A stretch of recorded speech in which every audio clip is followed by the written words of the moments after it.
So we've assembled a special panel to tackle this topic. Talk show host Jerry Springer is here. He's also the former mayor of Cincinnati. Country music artist Billy Dean also joins us. Billy co-stars in the GMC original movie Decision, premiering October 16th. And Larry O'Connor, editor-in-chief of Breitbart.tv, is here. Good morning to you, gentlemen. Good morning, Gretchen. All right, I don't know if I should do this, but I'm going to go to Jerry first on this. I know you agree with President Obama, but aren't the people who've been successful in this nation already paying their fair share? They make up the majority of the taxes coming into this country to begin with. Well, obviously, wealthy people pay more because they have more. I mean, you're not going to get a lot of money out of poor people or lower income people, so that's true. I don't think the question is fair share and that kind of thing. What amazes me is we're in tough economic times. Certainly, just taxing people that make millions of dollars isn't going to solve the deficit problem. But why are we getting so bent out of shape? Because people, and I'm one of the lucky ones, if you ask me to pay a little more money, why not? I love this country. We are so fine to send our sons and daughters halfway around the world to fight and die in wars for America. But if you ask the top 2% to pay a little more money for America, oh, don't do that. But I think, no, I mean, how tough is my life going to be if I have to pay more? Here's what I think the problem is, and maybe Larry can attest to this. I think what Americans in that category think is, if you weren't going to waste that little bit more that I'd pay, maybe I would do it. I can attest to that, yes. I mean, first of all, it's amazing that the president is suddenly concerned about the deficit. Where was he for the last 3 years? When he spent the stimulus money in his first couple of months, you didn't hear him talking about the deficit at all. Not enough of its stimulus. And for him to come out now and say that this is not class warfare, this is in fact fair share, public relations people will tell you that if you're in a problem, you don't go out there and say, I'm not doing this, don't look there, I'm not doing this. This, of course, is class warfare, so it's okay, because this doesn't solve the problem. You just admitted that it doesn't solve the problem. Not so totally. What's the I'm going to be the bouncer. Jerry Springer show. And to throw out the red herring that we send our sons and daughters to war. I got to get Billy in here. Get in here, Bill. Is the president doing this because it's a populist proposal that right now the polls are telling him, hey, this might be working? Well, possibly, but I'll take issue with the fair share terminology. First of all, you know, where I come in contact with wealthy Americans is generally in charity situations, and they're the most generous people that I know. And so when you say it's a fair share, before you can calculate a fair share, you got to calculate who all is contributing before you can decide what group is fair. What do you mean by that? Well, it means that 47% of the people that aren't paying need to be paying something. You can't say that that's fair. Amen. Jerry? You know? That's well, right. 47% of the people do not pay federal income tax in this country. Okay, well, some of the people don't make enough money to pay taxes. 47%? How do we I tell you what. Why don't we hold a telethon for the rich people then? I mean, my gosh, you're talking. Oh, but it's not class warfare. Oh, God forbid when it's class warfare. Well, maybe it is. Maybe it is. What I'm saying Issue is, solved. what I am saying is, if the top 2%, he's talking about people that make over $1 million a year. Why is all of a sudden this is the great cause that you're all because it's a lie. Because it's a lie. Let's $1 million this isn't myth. that much money I should pay anymore. more, No, and so should people pay They're more. talking about You love Warren this Buffett country, versus pay his for it. secretary. Pay So for you it. cannot value somebody's love for the country based on what they pay. Are you saying that those people who don't pay federal income What are taxes you don't going to pay? What do we? Warren Buffett, they're talking about capital gains tax, and you know this, Jerry, you're a very smart guy. He's already paid income tax on his income, and now he takes that money after he's paid taxes on it, and he's made investments, and then he has to pay capital gains tax. They're comparing that extra double taxation to his secretary's price. If Warren Buffett cares about his secretary, why doesn't he give her a raise? He's really concerned about it.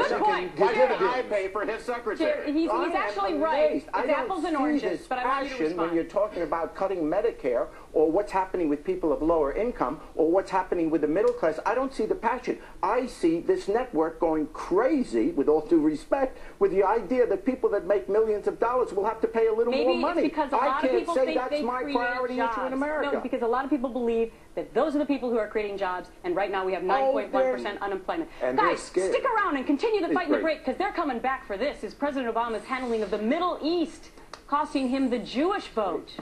And also comedian and ventriloquist Jeff Dunham here with a very special friend. Which friend? It's not Walter, and it's not Ryan. I'm getting very concerned who's in the box. Right back. President Obama's handling of the Middle East cost him the Jewish vote in the 2012 race. We're back with our special political panel today. Jerry, Billy, and Larry. All right, so Jerry, Why? You are an American, no, because you're an American Jew, so Yes. I want to Yes. start with you on this topic. Yes. We saw what happened in the 9th District in New York last week when a Republican won the seat for the first time in 88 years. Yes. 40% of that district is Jewish. Is Obama losing the Jewish vote because of his stance on Israel? There will be some, yes, but the 9th District is a little bit different in terms of other Jewish communities in America because a significant part of it, for example, that in Brooklyn, is an Orthodox Jewish community. And clearly the Orthodox Jewish community is more in line with the Likud party, and so they do take a very strong position on what those lines are. The subtle question that we have to deal with is if you want to have a democratic Jewish state in the Middle East, the problem Israel's having now is how can we be democratic and Jewish?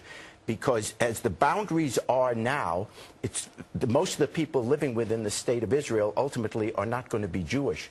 So if you don't alter the boundary lines, it basically won't be a Jewish state anymore.